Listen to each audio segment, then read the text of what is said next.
Bienvenidos todos y cada uno de ustedes. Seguimos este miércoles con la serie titulada El despertar de los valientes. ¿Cuántos valientes hay aquí? Amén, eso. Todos debemos ser valientes y debemos obviamente demostrar esa valentía. Estuvimos viendo 2 miércoles atrás nuestra identidad. El miércoles pasado vimos el propósito y este miércoles el título del capítulo o del episodio de esta serie es En tu mano. Y vamos a abrir nuestras Biblias primeramente en el libro de Efesios. Recordemos que esta serie se fundamenta o tiene como versículo central que no tenemos lucha contra carne y sangre, sino contra principados. Y vamos a leerlo para recordar precisamente lo que dice este versículo 12. Efesios capítulo 6, versículo 12. Nos damos cuenta cómo en esta carta que escribe el apóstol Pablo nos dice: porque no tenemos lucha contra sangre y carne, sino contra principados, contra potestades, contra los gobernadores de las tinieblas de este siglo, contra huestes espirituales de maldad en las regiones celestes. Y leemos el 13: por tanto, tomad toda la armadura de Dios para que podáis resistir en el día malo y habiendo acabado todo, estar firmes. Vamos a orar. Padre, te damos gracias, Señor, porque tú nos permites estar en este día, Señor, con la libertad de abrir tu palabra, de escudriñar lo que ella tiene para nosotros, de seguir, Señor, aprendiendo lo que tú tienes para nosotros. Abre nuestro entendimiento para poder comprender tu palabra. Abre nuestro corazón para poder atesorar, Señor, ahí esta palabra, Señor, y que sea hecha carne en nosotros, para que también nosotros podamos, Señor, día a día vivir en santidad, vivir agradándote a ti, vivir, Señor, siendo luz en este mundo y sal en este mundo, y que cada momento vivamos con valentía, enfrentando al enemigo y sabiendo que tenemos la victoria en ti. Gracias, Señor, te damos en el nombre de Jesús. Amén. En estos versículos que acabamos de leer nos damos cuenta cómo el apóstol Pablo nos dice que nuestra lucha no es contra carne y sangre. Escuchaba a alguien compartiendo sobre esto y mencionaba sobre todo en estas enseñanzas que hacen sobre guerra espiritual, decía: es que los gobernadores de las tinieblas pues son aquellas personas que gobiernan en este mundo, algún presidente, alguna persona en autoridad en este mundo. Y aunque parece bonito y como una ¿cómo podemos decir? Una semejanza de, si nos damos cuenta, lo primero que nos dice es: no tenemos lucha contra carne y sangre. Y esas personas que están gobernando, ¿qué son? Carne y sangre. Entonces, obviamente, aunque ellos dicen: no, es que los gobernadores de las tinieblas son esa gente que está ahí puesta y extendiendo y haciendo cosas en contra de Dios. Aquí dice que son los enemigos, algo espiritual, no carne y sangre.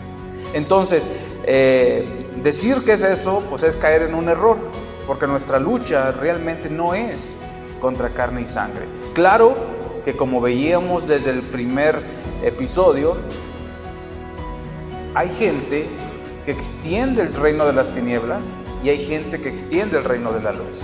Obviamente estos reinos tienen que crecer. ¿Por qué? Por medio de personas. ¿Sí me explico? Pero ¿qué está detrás? O el enemigo o nuestro Dios. Depende qué reino estemos hablando. Y dice el versículo 13: por tanto, ya que estamos en esta lucha, en esta pelea, tomad toda la armadura de Dios para que podáis resistir en el día malo y habiendo acabado todo, estar firmes. Nos dice que hay una lucha, la cual nosotros necesitamos una armadura, necesitamos algo que ponernos, algo con que entrar en esta batalla.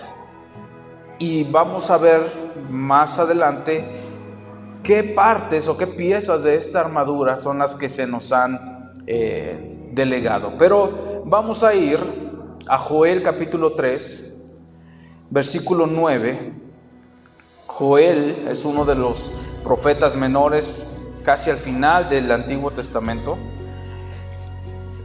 Este versículo tiene el nombre precisamente, o contiene el nombre de la serie.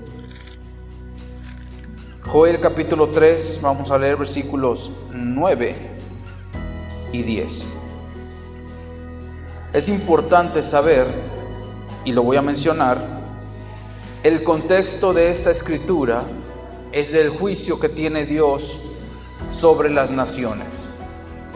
Pero, haciendo un paréntesis, hace un llamado a su pueblo, hace un llamado a aquellas personas que son parte de el pueblo de Dios a despertar. Dice, versículo 9, proclamad esto entre las naciones, proclamad guerra, despertad a los valientes, acérquense, vengan todos los hombres de guerra, forjen espadas de vuestros asadones, lanzas de vuestras hoces, diga el débil, fuerte soy. Vemos cómo hace este llamado a un pueblo que se consideraba débil, a un pueblo que se consideraba desarmado en cierta manera. Pero el llamado es: proclamad entre las naciones, proclamad guerra, despertad ¿a quién? A los valientes, acérquense, vengan todos los hombres de guerra. Y dice, forjad espadas de vuestros asadones. ¿Qué tienes en la mano? De hecho, este episodio es en tu mano. ¿Qué tienes en tu mano? Tenían un asadón. Y con ese asadón, ¿qué tenían que hacer? Forjar una espada. Y dice más, lanzas de vuestras hoces. Si nos damos cuenta, tanto el asadón como las hoces eran instrumentos para la cosecha o para trabajar el campo. Era el momento, o eran utilizados para la siembra, para producir alimento. Pero era momento de transformarlos ¿en qué? En armas. Esos asadones iban a ser forjados para hacer espadas, y las hoces forjadas para hacer lanzas. Y diga, dice aquí, el débil, fuerte soy. Había debilidad en el pueblo, y Joel tenía un contexto histórico en el cual habían sido atacados, habían sido aprisionados por diferentes reinos, Babilonia, los persas, y ellos habían tratado, Joel junto con Amós y todos los profetas menores, de construir el templo. Y llegó un momento en esta historia del pueblo de Israel en el cual muchos de ellos se sentían débiles. Y el llamado de parte de Dios por medio del profeta era que despertaran los valientes. Ellos obviamente estaban teniendo un conflicto físico. Así como nosotros tenemos también conflictos físicos con personas. Pero volvemos a lo importante. Nuestra lucha real no es con las personas, no es con ellas, sino contra el enemigo que los tiene engañados. De hecho, en Apocalipsis dice la Escritura que el diablo que los engañaba va a ser atado. porque él sale y anda engañando a las personas. Y la gente se deja engañar por él y siguen en el pecado. Pero nosotros debemos despertar, porque muchas veces también dormimos. Tenemos la Escritura, tenemos el conocimiento de que somos hijos de Dios, que nuestra identidad está en Dios, que tenemos un propósito, pero nos quedamos tranquilos, pacíficos, y podemos ser presa del enemigo también, porque dice Pedro que el diablo anda como león rugiente buscando a quien devorar, al cual debemos resistir firmes en la fe. ¿Cómo vamos a resistir si estamos dormidos? Si hay una presa que está dormida, ¿qué creen que va a pasar? El león rápido la va a atacar. Pero si está despierta, va a defenderse. Hemos visto historias en estos dos capítulos anteriores, y este no va a ser la excepción. En Éxodo capítulo 4, desde el 3 vemos el llamado de Dios, o que Dios hace a Moisés. Moisés había nacido en Egipto, siendo esclavo. Yo creo que todos los que estamos conocemos esta historia. Sus padres lo vieron hermoso, obviamente, y la orden era que arrojaran al río, todos los niños que nacieran del pueblo de Israel. ¿Por qué? Porque Egipto ya tenía miedo y que había muchos israelitas. Entonces su madre hace una cesta y pone al niño ahí y lo pone en el río. María, su hermana, lo lleva.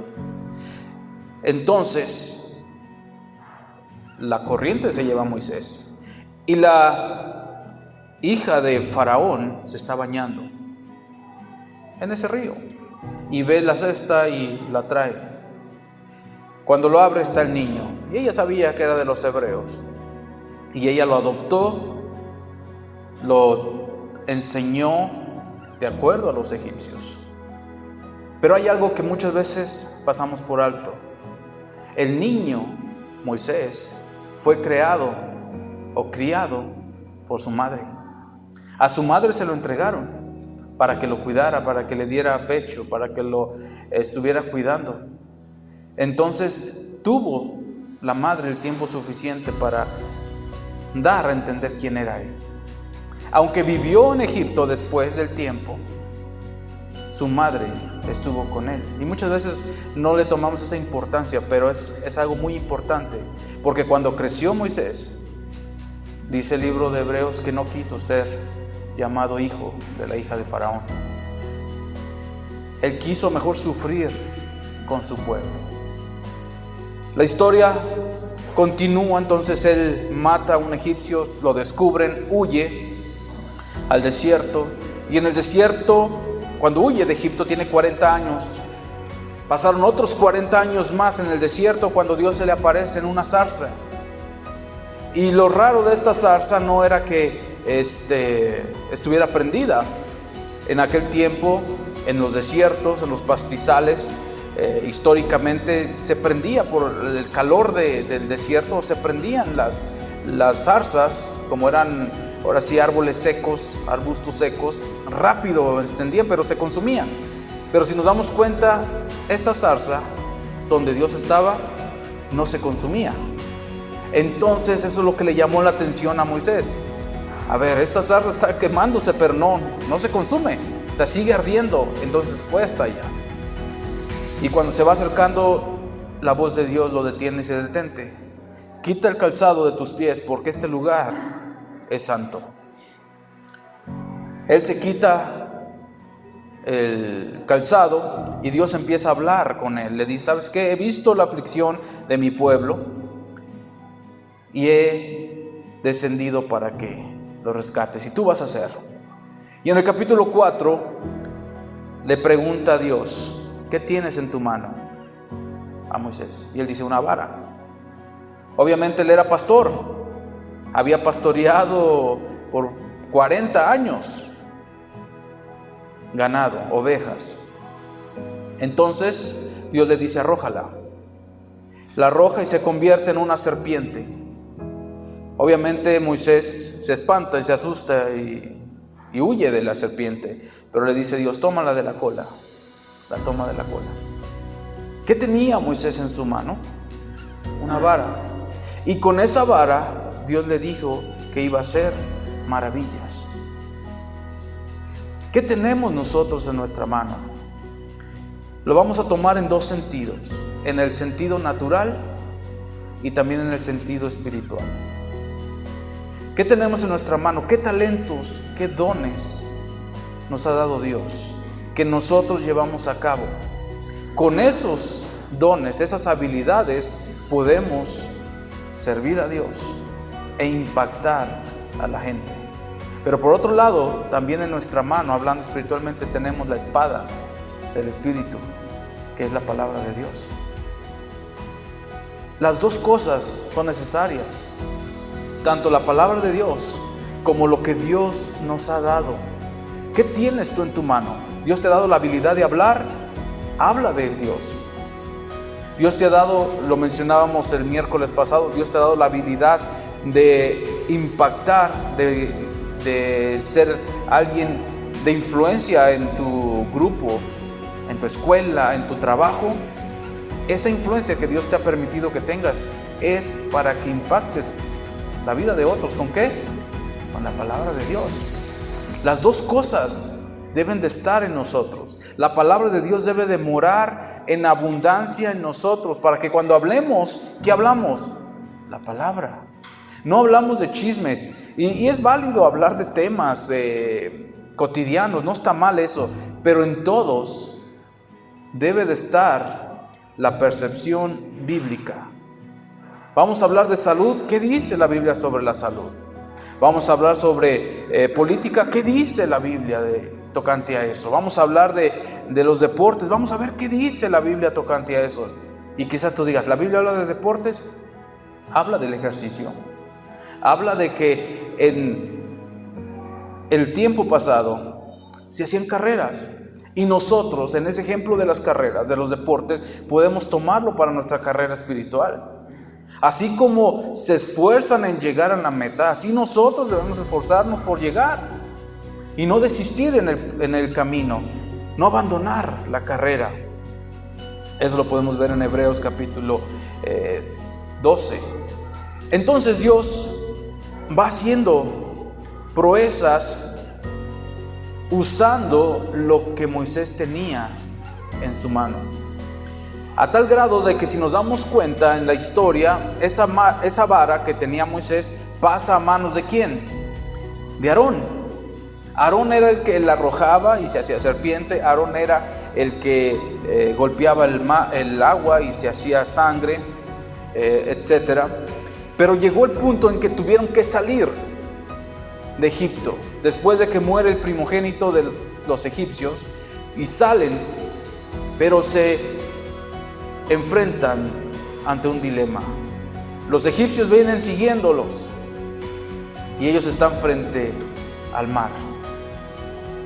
Y el pueblo empieza a renegar con Moisés y le dice: en Egipto había tumbas para si nos hubieran muerto allá, ahí nos hubieran enterrado, pero aquí vamos a quedar todos tirados aquí en el desierto. Se preocupaban, fíjense, de dónde iban a terminar.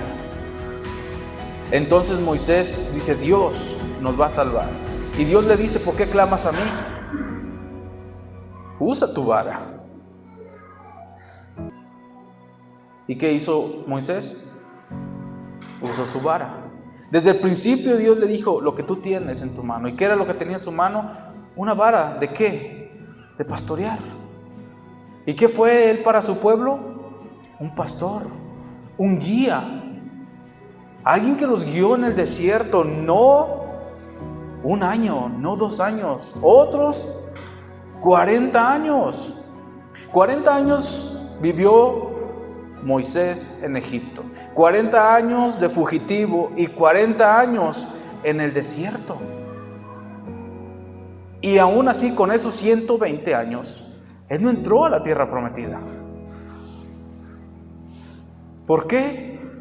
por un detalle, desobedecer a Dios. Cuando Dios le dijo, háblale a la roca, él enojado la golpeó. ¿Con qué? Con la vara. Lo mismo que le sirvió para hacer proezas, le sirvió ¿para qué? Por eso debemos de tener mucho cuidado con lo que Dios nos da para usar. Hay personas que Dios les da algún don, algún talento y con eso se marean. ¿Y qué pasa? Se pierden. ¿Se pierden porque Dios quiso? No, porque sencillamente no supieron usar la herramienta que Dios les asignó. Ahora nosotros tenemos la palabra de Dios. Esta palabra debe de estar continuamente en nosotros. Y yo de veras quiero animarlos a que diariamente escuchen la palabra de Dios, lean la palabra de Dios, mediten en la palabra de Dios, porque eso va a traer vida a su espíritu, vida a su alma y vida también a sus huesos. Porque la palabra de Dios también sirve para nuestro cuerpo físico. Cuando nosotros tenemos su palabra morando en nosotros, nos damos cuenta cómo ella nos renueva día a día y entendemos el propósito y el llamado. ¿Cuál ha sido nuestra identidad en Dios? ¿Se recuerdan? Somos hijos de Dios, pero también siervos de Dios. Nos vamos a centrar ahora en hijos de Dios. Esa es nuestra identidad.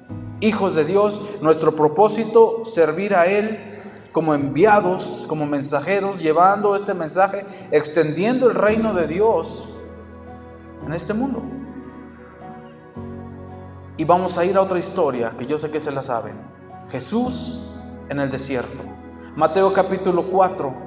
Es una historia que sucede después de que Jesús es bautizado. Y hay un suceso muy importante. Algo sorprendente sucedió en Mateo capítulo 3, en el cual cuando Jesús sale del agua, después de ser bautizado, el Espíritu Santo descendió con él en forma de paloma, y hubo una voz de los cielos que decía, Mateo capítulo 4, vamos a ir ahorita, pero en el capítulo 3 vemos que dice el versículo 17, y hubo una voz de los cielos que decía, este es mi Hijo amado, en quien tengo complacencia. ¿De dónde vino la voz? De los cielos. ¿Quién habló? Dios. ¿Y qué dijo? Este es mi Hijo amado. ¿Qué dice Dios de nosotros? Que somos sus hijos. ¿Sí? ¿Estamos ahí? Ahorita vamos a ir al capítulo 4, versículo 1. 3:17, el último.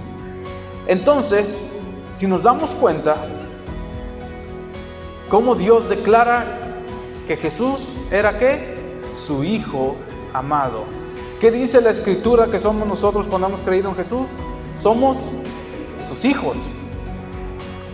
Y vamos a ir, versículo 1 ahora sí del capítulo 4. Entonces Jesús fue llevado ¿por quién?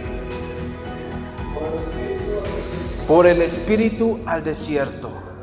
Hay cosas que a veces nos van a sorprender. Jesús fue llevado por el Espíritu al desierto. ¿Para qué? Para que fuera tentado. Muchas veces nosotros creemos que las pruebas o las tentaciones que vienen a nosotros son de parte del enemigo. Pero puede ser que también el Espíritu Santo nos esté poniendo a prueba, así como Jesús. Y nos damos cuenta que dice aquí que fue llevado ¿por quién? Por el Espíritu al desierto. ¿Para qué? Para ser tentado ¿por quién? Por Satanás, por el diablo. Y después de haber ayunado 40 días y 40 noches, tuvo hambre.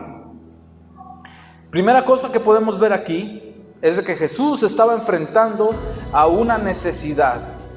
Él tenía un cuerpo como el de ustedes, como el mío. el cual después de 40 días de no haber comido, ¿qué creen que iba a tener? Hambre. Era obvio que tenía hambre. Entonces Satanás se dio cuenta que había una necesidad física en Jesús. ¿Cuál era? El comer. Y veamos con qué lo tienta primero.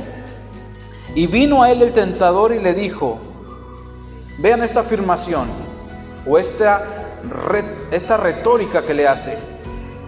Si eres hijo de Dios, di que estas piedras se conviertan en pan. ¿Qué acababa de escuchar Jesús hacía unos días, 40 días antes, después de que salió del agua de ser bautizado? ¿Qué escuchó de parte de Dios? Este es mi hijo amado. ¿Y qué le dice Satanás? Si eres el hijo de Dios.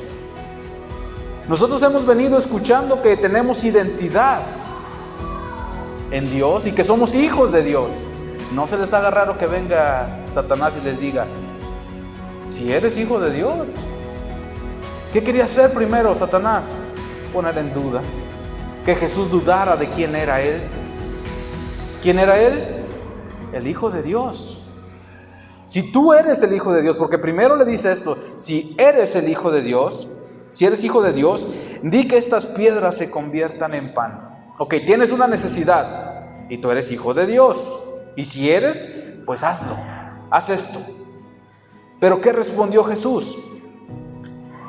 Escrito está, no solo de pan vivirá el hombre, sino de toda palabra que sale de la boca de Dios. Jesús le responde con la palabra. ¿Y qué es la palabra? La espada del Espíritu. Vamos a verlo en Efesios más adelantito. Entonces el diablo le llevó a la santa ciudad y le puso sobre el pináculo del templo. Y le dice, ¿qué le preguntó? ¿O qué le dijo más bien? Si eres hijo de Dios, échate abajo, porque escrito está, a sus ángeles mandará cerca de ti, y en sus manos te sostendrá, para que no tropieces con tu pie en piedra. ¿Qué tal? Claramente Satanás conocía este salmo, porque ese es un salmo. Y ese salmo, lo he mencionado yo, ¿saben qué son los salmos? Son canciones, son expresiones. ¿Y quién escribió este salmo? David. ¿Y cuál era la intención de David? Expresar su confianza en Dios. Y así hay muchas canciones que, a pesar de que dicen, Señor, ¿por qué me abandonas? ¿Por qué no escuchas cuando oro y todo? Él sabía que Dios podía sostenerlo. Y Satanás usa esta canción. ¿Para qué? Para decirle, si eres el Hijo de Dios, aviéntate. Al cabo, tú sabes que Él va a mandar a sus ángeles para que te sostenga. Aquí la cuestión es una cosa. Si leemos el Salmo, no es Dios hablando. Dios no dice, yo te voy a sostener cuando vayas y tu piedra no va a tropezar. Es una canción.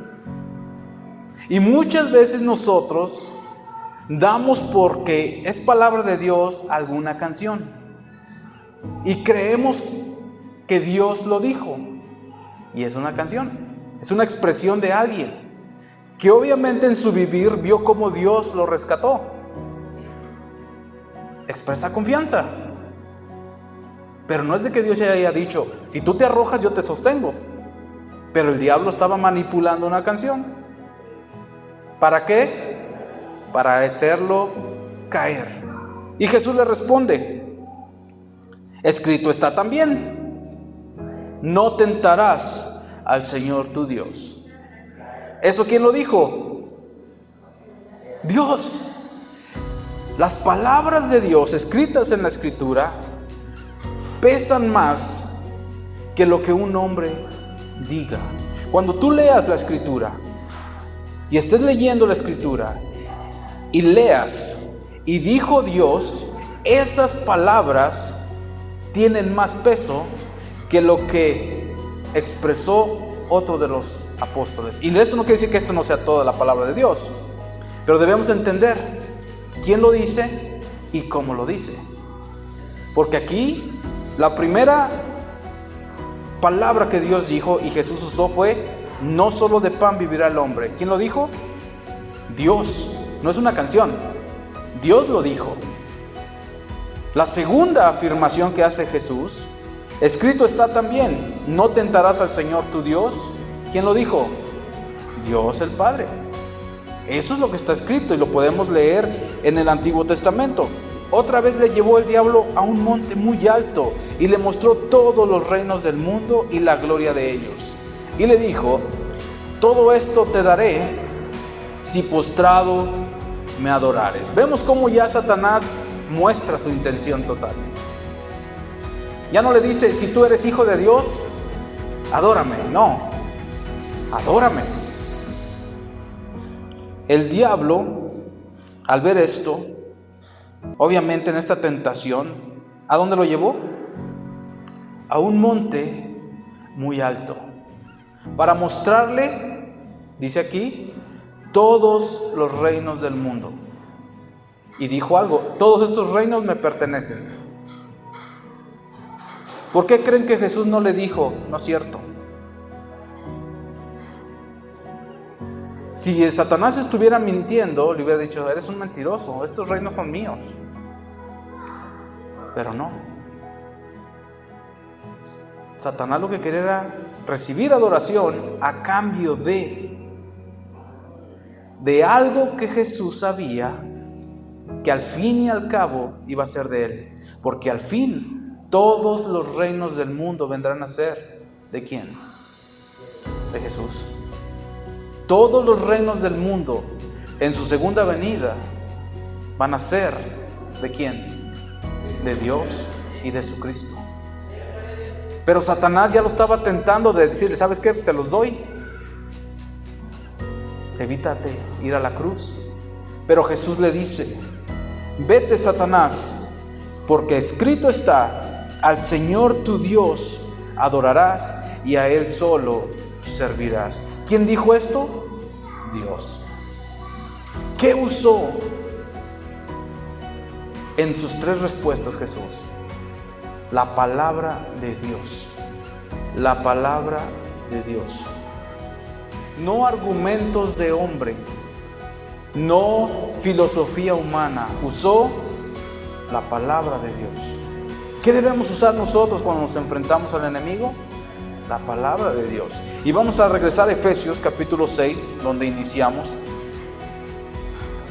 Y vamos a ver el apóstol Pablo dándonos precisamente el ejemplo y qué es la palabra de Dios.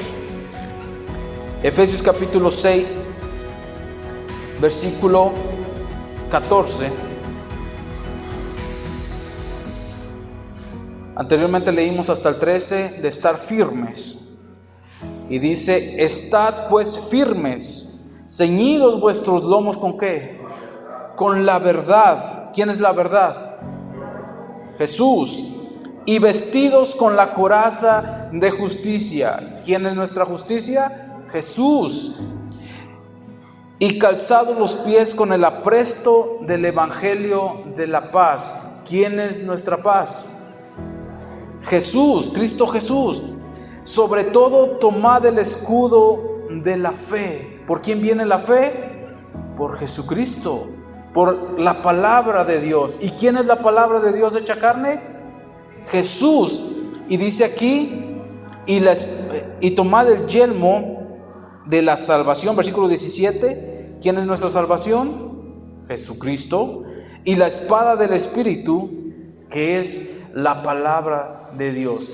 Estas armaduras, todo esto lo podemos encerrar y podemos ponerlo en una forma más sencilla de entender: es que debemos estar vestidos del Señor Jesucristo, porque Él es la verdad, Él es nuestra justicia, Él nos trajo la fe.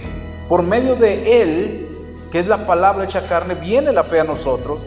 Él es la palabra, y la palabra, ¿qué es? Nuestra espada. Él nos ha salvado y tenemos el yelmo de la salvación. Y todo esto sirve, vamos a ver lo que dice, para resistir las acechanzas del diablo. Versículo 18: orando en todo tiempo, con toda oración y súplica en el Espíritu, y velando en ello con toda perseverancia y súplica por todos los santos. Si podemos poner un ejemplo sencillo tocante la oración, sabemos que la oración es la forma en que nos comunicamos con Dios. Entonces estamos en una batalla, en una lucha. ¿Contra quién? No contra carne y sangre, sino contra principados, contra potestades, contra gobernadores de las tinieblas, contra principados. Y todo esto necesitamos, para toda esta lucha necesitamos la guianza de Dios. ¿Cómo vamos a ser guiados?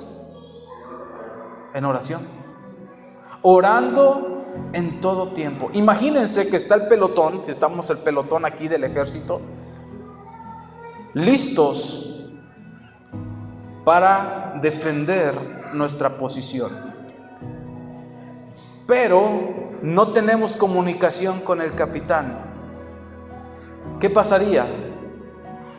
Estaríamos todos desubicados. ¿Y ahora qué vamos a hacer? ¿A dónde le vamos a dar? ¿Qué es el siguiente objetivo? ¿Qué se necesita? ¿Han visto películas de guerra? Me imagino. Y yo creo que en la realidad debe ser así. Reciben por radio, ¿saben qué? Muévanse a tal posición. Y empiezan a moverse. Así nosotros, cuando estamos en comunicación con Dios, por eso dice, orando en ratos. No, en todo tiempo. En ruego, en súplica por todos los santos. Por eso debemos nosotros prestar mucha atención, no solamente en estar bien vestidos del Señor, sino también en estar en comunicación con Él, para ver qué quiere que hagamos. Porque si perdemos la dirección, podemos estar bien vestidos y nos agarran desprevenidos. ¿Por qué? Porque no estamos en esa comunicación. Ahora hay algo muy importante, para terminar lo voy a decir. Romanos capítulo 8 dice que nosotros somos más que vencedores. La victoria ya la tenemos. Entonces, ¿por qué tenemos que luchar? ¿Saben por qué? Porque el enemigo no se ha dado por vencido. Aunque tenemos la victoria, y tenemos la victoria por medio de Jesús, Él nos ha dado su victoria. Nosotros somos más que vencedores, pero el enemigo no se va a quedar tranquilo con la derrota. Por eso Pedro lo ejemplifica como un león que anda rugiendo, buscando a quien devorar. Quien se descuide y no resista, ¿en qué? En fe. Es algo sorprendente que Pedro hile la forma de defendernos de Satanás, y Pablo también lo haga, uno como un escudo y otro como aquel que lo resiste. Uno dice, resistidlo ¿en qué? En la fe, al cual resistid firmes en la fe. Y el escudo sirve para apagar todos los dardos de fuego del maligno.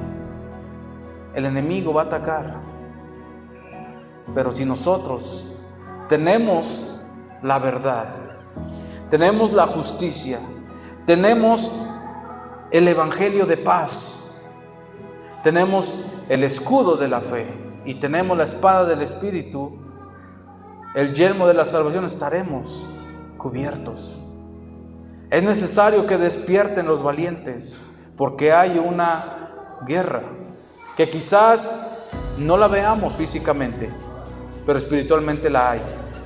Y día a día el enemigo está acechando a ver a quién va a devorar. ¿Qué hay en tu mano? ¿Qué Dios te ha dado? Úsalo como arma también. ¿Para qué? Para extender la verdad, la justicia, el amor de Dios, el evangelio de paz en este mundo. ¿Y todo por medio de qué? De la espada del Espíritu, que es la palabra de Dios. Cuando nosotros tenemos la palabra de Dios en nuestras vidas, morando en nuestras vidas, vamos a hablar de la palabra de Dios. Vamos a compartir de la palabra de Dios. Y esa espada, dice la Escritura, que es de doble filo y penetra hasta partir el alma, las coyunturas y los tuétanos. Y no solamente lo físico, sino que discierne los pensamientos y las intenciones del corazón. Cuando nosotros hablemos la palabra, podemos defendernos. Cuando venga el enemigo a atacarte y decirte, oye, ¿dices que eres hijo de Dios? A ver, demuéstralo. No, ¿qué dice la palabra? No tenemos nada que demostrarle a Satanás. Él ya está derrotado. Anda buscando cómo devorar a aquellos que se descuidan, pero ya está derrotado. Cuando Jesús dijo en la cruz, consumado es, terminado. Pero todavía quiere hacer su lucha. Todavía quiere engañar al mundo.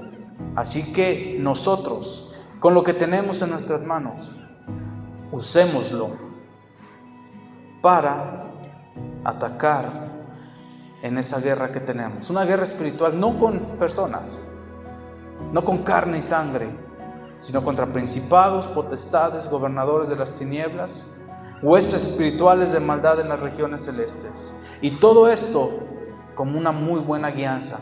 ¿Cómo vamos a ser guiados? En oración, en oración, en oración. Recuerden que Jesús fue tentado, fue llevado al desierto para ser tentado. Y la única arma que usó fue la palabra de Dios. Y si a Él le funcionó, a nosotros también nos va a funcionar. Amén. Vamos a orar. Padre, te damos gracias, Señor, por tu palabra. Gracias, Señor, porque es la espada de doble filo y tú nos la has dado accesible a nosotros. Cuando escuchamos que tú hablas, debemos obedecer. Cuando escuchamos que tú dices algo en tu palabra, debemos darlo por un hecho y como verdad. Por más que el enemigo quiera engañarnos usando ciertas frases, ciertas partes de la Escritura, solamente como para decir, yo también me la sé, nosotros podemos contestar con tu palabra. Porque sí, tu palabra es viva y es eficaz y más cortante que toda espada de dos filos. Gracias te doy, Señor, porque tú nos la has puesto en nuestras manos. También has puesto talentos, habilidades, dones a cada uno de nosotros, que por medio de eso que tú nos has dado podamos extender el reino de la luz, este reino de Dios en este mundo. Vendrá el momento en que tú vendrás y establecerás este reino aquí, pero nosotros hemos sido puestos para llevar este mensaje a todo el mundo. Este mensaje del Evangelio, que si confiesas con tu boca que Jesús es el Señor y crees en tu corazón que Dios le levantó de los muertos, entonces eres salvo. Ese mensaje está en nuestra boca, está en nuestro corazón, y esa es la palabra de fe que nosotros predicamos. Gracias, Señor, te damos en esta noche. Gracias por cada hermano que está aquí. Y por aquellos que no pudieron venir, también te pedimos que no permita, Señor, que el enemigo los desvíe de ti. Que ellos reconozcan tu palabra, que la apliquen a su vida y que puedan salir victoriosos. Porque la victoria tú ya la ganaste por nosotros, pero debemos mantenernos firmes, constantes hasta el fin. Gracias, Señor, te damos en esta noche. Amén.